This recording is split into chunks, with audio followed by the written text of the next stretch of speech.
తగవుల దారిలో తమ్ముడు రేవంత్కు అండగా అన్న రాజగోపాల్ రెడ్డిలో మంత్రి పదవి దక్కలేదన్న అసంతృప్తి. సీఎం రేవంత్ రెడ్డి వ్యాఖ్యలపై తరచుగా విమర్శలు. సోషల్ మీడియా జర్నలిస్టులపై రేవంత్ రెడ్డి ఆగ్రహం వ్యక్తం చేయడం పైన రాజగోపాల్ రెడ్డి తీవ్ర అభ్యంతరం. వారిని గౌరవించాలని, అవమానించవద్దని సూచన. గతంలో 10 ఏళ్లు నేనే సీఎం అన్న వ్యాఖ్యలపైన విమర్శలు. మళ్లీ రేవంతే ముఖ్యమంత్రి కావాలంటున్న మంత్రి కోమటిరెడ్డి వెంకటరెడ్డి. గణపతి పూజ కూడా చేశాను అని వెల్లడి. పార్టీలో రేవంత్ జూనియర్ అయినా గౌరవిస్తాను అని వ్యాఖ్య. ఎమ్మెల్యే కోమటిరెడ్డి రాజగోపాల్ రెడ్డి, వెంకటరెడ్డి వీళ్ళ అన్నదమ్ముల మధ్య లొల్లి నడుస్తున్నట్టు కనబడుతున్నది. ఎందుకంటే రాజగోపాల్ రెడ్డి ఏమో రేవంత్ రెడ్డిని తిడుతున్నాడు. దీంట్లో కామన్ ఎజెండా ఉంది. రాజగోపాల్ రెడ్డి రేవంత్ రెడ్డిని ఎందుకు తిడుతున్నాడు? మంత్రి పదవి ఇస్తలేడని తిడుతున్నాడు. కోమటిరెడ్డి రాజగోపాల్ రెడ్డి రేవంత్ రెడ్డిని ఎందుకు ఎత్తుకుంటున్నాడు? నా మంత్రి పదవి మా తమ్మునికి ఇచ్చి నాదేడ ఉడబిక్తారని ఆయన రేవంత్ రెడ్డిని ప్రసన్నం చేసుకోవడానికి ఆయన ప్రయత్నం చేస్తున్నాడు. ఇట్లా ఇద్దరు అన్నదమ్ములు ఒకరి మీద ఒకరు దుమ్మెత్తిపోసుకుంటున్నారు. రేవంత్ రెడ్డి ఎంజాయ్ చేస్తున్నాడు. అంతే కదా, సింపుల్గా అంతే ఉంటుంది కదా. వాళ్ళది అనుకుంటే ఈయనకు ఎంజాయ్మెంటే కదా. వాళ్ళది అనుకుంటే చాలామంది ఎంజాయ్ చేసేవాళ్ళు ఉన్నారు. కానీ మీరు ఇద్దరు అన్నదమ్ములు అంటే చివరికి పదవి అనేది ఏడు దాకా తీసుకుపోతుంది. చూడండి, పదవి అనేది, అధికారం అనేది ఎక్కడి దాకానే తీసుకెళ్తుంది. అన్నదమ్ముల మధ్య కొట్లాట పెడుతుంది, ఇంకేదన్నా చేస్తుంది. కానీ ఇది అందరిలో సాధ్యం కాదు. ఇగో ఇట్లాంటి వాళ్ళకే సాధ్యమవుతుంది. ఇక్కడ ఇంకొకటి కూడా ఉన్నది. ఇప్పుడు రేవంత్ రెడ్డికి ఫోన్ చేసి, వీడియో కాల్ చేసి మాట్లాడి నేనే పూజ చేసినా అని దాన్ని లీక్ చేయడం అంటేనే ఇది ఇంటెన్షనల్గా రాజగోపాల్ రెడ్డిని కార్నర్ చేసినట్టు కనబడుతున్నది. చాలా స్ట్రాటజీగా రేవంత్ రెడ్డి కోమటిరెడ్డి వెంకటరెడ్డితో వ్యవహారం చేయించినట్టు అర్థమవుతున్నది. కానీ ఇందులో కామన్ ఎజెండా ఏంది? ఒక ఇద్దరు మంత్రి పదవుల కోసం. నా మంత్రి పదవి ఏడబోతుందో అని వెంకటరెడ్డి, నాకెందుకు మంత్రి పదవి ఇస్తలేడని రాజగోపాల్ రెడ్డి.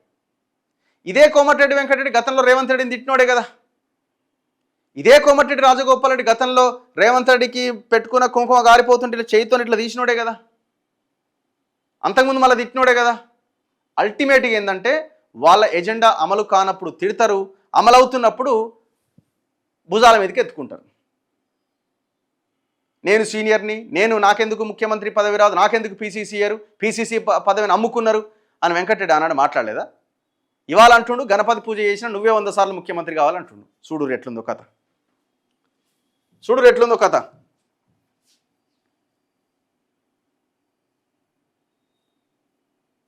సో రాజగోపాల్ రెడ్డి నిన్న కూడా ఒక ట్వీట్ చేయడం జరిగింది. సోషల్ మీడియాని ఉద్దేశించి మాట్లాడడం కరెక్ట్ కాదు. సో చాలా తప్పు మాట్లాడుతున్నావు. సోషల్ మీడియా లేకపోతే కాంగ్రెస్ అధికారంలోకి వచ్చేదా అని నిన్న కోమటిరెడ్డి రాజగోపాల్ రెడ్డి మాట్లాడడం జరిగింది. అంతకుముందు కూడా ఆయన మాట్లాడడం జరిగింది. అంతకుముందు కూడా 10 ఏళ్ళు నేనే ముఖ్యమంత్రి అన్నప్పుడు కూడా కొన్ని వ్యాఖ్యలు చేయడం జరిగింది. మరి ఇప్పుడు సడన్గా కోమటిరెడ్డి వెంకటరెడ్డి ఒక వీడియో పెట్టిండు. ఒక్కసారి నేను మీకు చూపిస్తా. ఆ వీడియో ఏందన్నది ఒక్కసారి చూపిస్తా.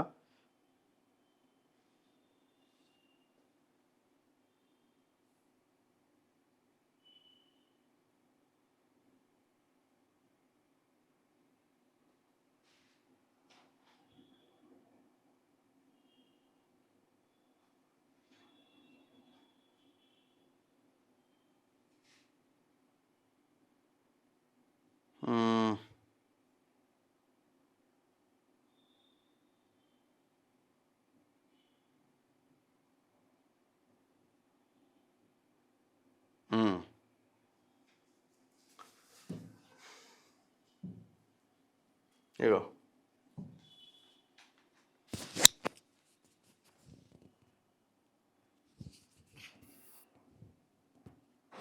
నమస్తే పెడతాను సార్. మీకు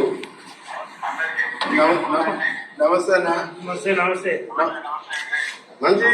మంచి బిల్డింగ్ శాంక్షన్ చేసి నాకు ఇల్లు కట్టకుండా ఇప్పుడు అందరికి 5 ఎమ్మెల్యేలకు నాకు సూట్ కట్టుకున్నాము. కింద ఆఫీసు, ఒక room, video conference room. First of all మీతో మాట్లాడాలని వెయిట్ చేస్తున్నాం.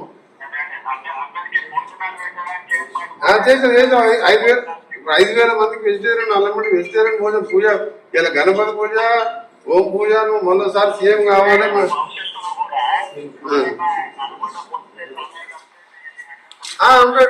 రైట్, అదే ఏర్పాటు చేసి సీఎం గారు మేము ఒకటి అంత పూజ చేస్తాం.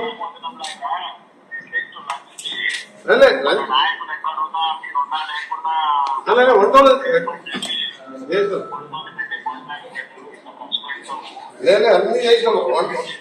1 డైనింగ్ కాన్ఫరెన్స్ మంచిగా వేసినాము. వీడియో కాన్ఫరెన్స్ ఎమర్జెన్సీ ఆగిపోయినప్పుడు మాకు పాత కలెక్టర్ ఆఫీస్ మీరు కొత్త శాంక్షన్ చేయాలి వర్క్ నడుస్తుంది. మళ్ళీ మీ అందరం కూడా మంచి గణపతి పూజ హోమం చేసి మీరు మరోసారి సీఎం కావాలి, తెలంగాణ రైజింగ్ సక్సెస్ కావాలని చెప్పిన ప్రశ్న. తెలంగాణ రైజింగ్ ఎవరు ఆపలేదని చెప్పినాము. అది చెప్పిన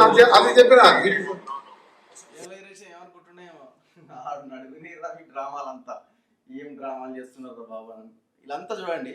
అదే చెప్పిన శ్రీశైలంలో మన ఎలివేటెడ్ మన ఫ్యూచర్ సిటీకి వెళ్ళి గ్రీన్ ఫీల్డ్ హైవే ఇట్లకెళ్ళి పోతాడు ప్లాన్ చేయమన్నాడు. ఇప్పుడు ఉన్నది 8 లేన్ గా 2 months 3 months టెండర్ పిలుస్తుందని చెప్పిన. నిన్న కూడా చింతలకోట టు హైదరాబాద్ రైల్వే స్టేషన్ కు డబుల్ డక్కర్ కు రేపు మనం పోతున్నాం కదా. జడ్జి గారు 5 గంటలకు టైం ఇచ్చిండు.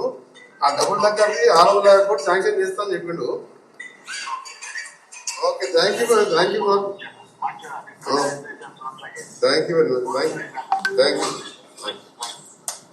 మళ్ళా ముఖ్యమంత్రి కావాలని కోరుకున్నట. చూసారు ఎట్లుందో,